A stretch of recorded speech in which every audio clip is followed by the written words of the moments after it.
We're also going to move on to equations that are written with two variables.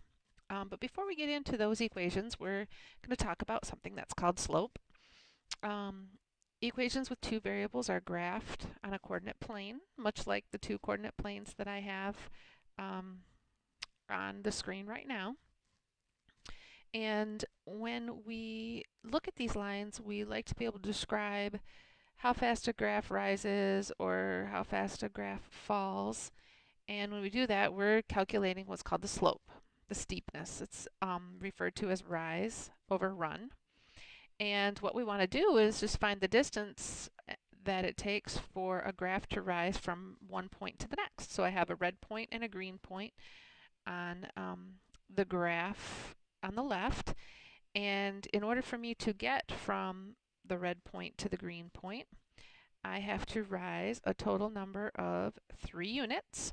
So my rise is 3. And to go from the end of that line to the green point, I have to run 1 unit. So in that case, my rise and my run would be 3 over 1 for that graph. This graph happens to have a slope of 3 units. Because the line is increasing from left to right, it is a positive slope. Okay, I have another graph over on the right with the light purple color and the blue color. And to get from the purple point to the blue point, I have to rise, 1, 2, 3, 4 units.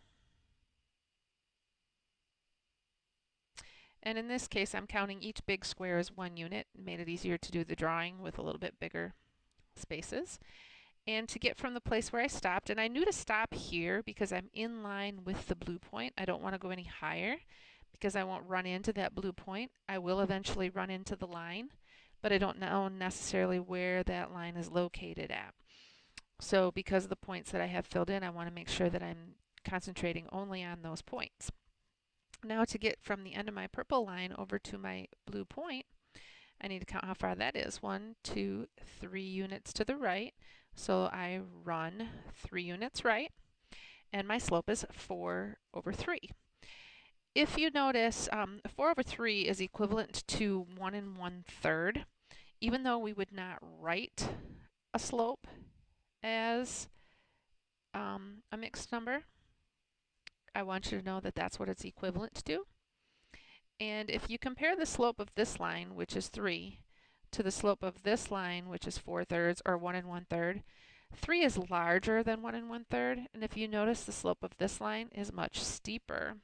Not a whole lot, but it is steeper than this. If you were riding your bike up this hill, it would be a whole lot more difficult than riding your bike up this hill, even though both would be rather problematic. Both of these lines have a positive slope because as you look at the graph from the left to the right, just like you read a book, from the left to the right, the line is going up. Same thing over here. When you look at this graph and you look from the left to the right, the line is going up. Both lines have a positive slope. Even though I didn't write a plus sign in front of there, it does have a positive slope. Okay, so now if we clear those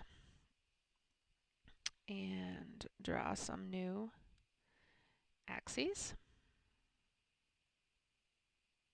It's not the easiest thing to draw a straight line with this pen. Okay, so we'll make an orange point, and I apologize if some of these colors aren't easy for everybody to see. That point, in case you can't count it, is located at -2, 2, so 2 to the left and 2 up. And then I'm going to put a purple point right over here. Whoops, we don't want that.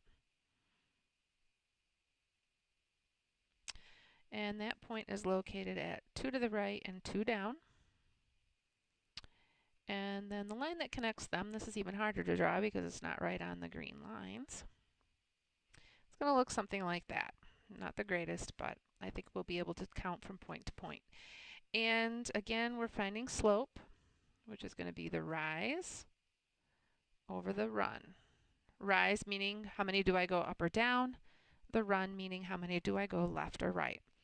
Now in this graph, if I want to go from the orange point to the purple point, and it doesn't matter which point you start at, you could start at either one. But I'm going to start at the orange and go 1, 2, 3, 4 units down to get in line with the purple point. So my rise for this graph is -4 because I had to go 4 units down. My run for this graph is going to be 1, 2, 3, 4 units to the right. I had to go 4 to get from my orange line over to my purple point, and because I went to the right, it's a +4.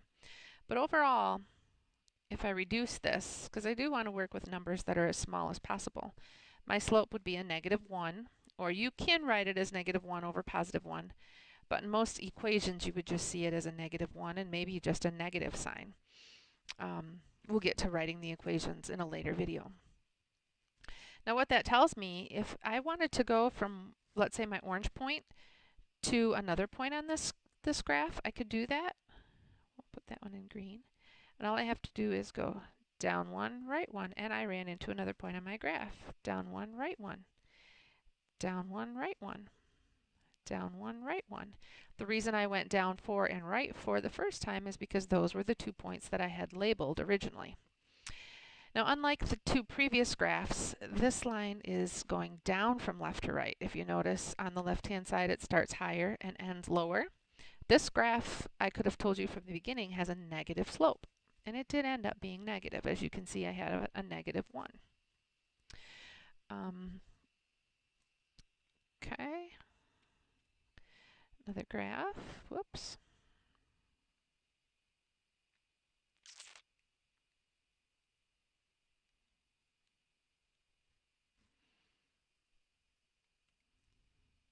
Not sure what happened there.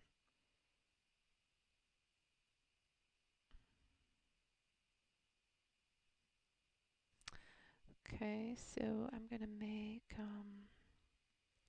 point over here at -2, 2 seems to be a popular point for me. And then I'm going to make another point over here at 3, 2. And the line that connects them would be a a horizontal line. Now again, if I want to do my slope, I'm looking for rise over run. And in this case, I'm going to start over here at the orange. Again, it does not matter which point you start at. To get from the orange point to the purple point, I don't have to rise. They're horizontal, on a horizontal line. They're lying right across from each other. So my rise in this case would be 0.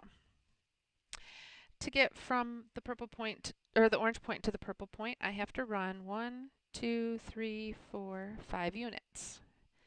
And when I simplify this, 0 over 5, 0 divided by 5 becomes 0. So this line has a slope of 0. Any horizontal line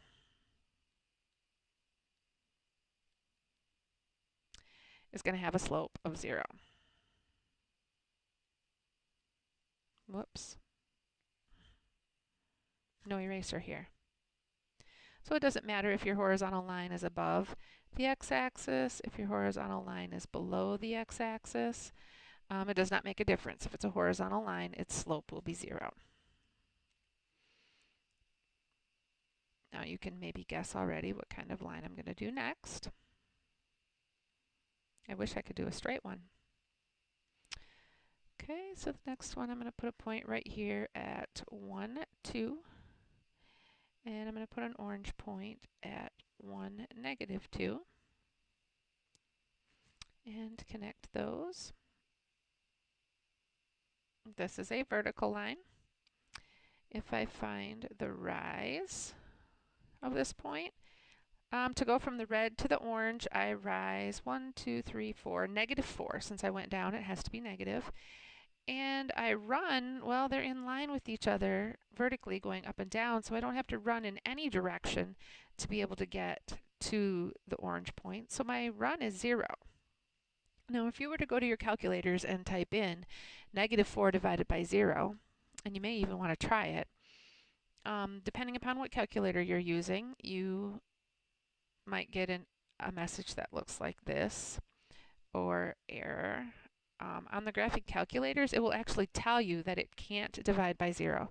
There is no way to divide by 0. So the slope of this is undefined. Vertical lines have slopes that are undefined. Any vertical line, no matter where your vertical line is at, if it's on the right side of the y-axis, if it's on the left side of the y-axis, if it's going right through like a halfway through mark. Obviously it should be a straight vertical line. Mine aren't the straightest, but I think you get the idea. So no matter where the vertical line is at, it's going to have a slope that's undefined. If you notice these 2 points, their y values are the same. I'm sorry, not the y values, the x values are the same. So that's what's causing those 2 points to lie on the same vertical line.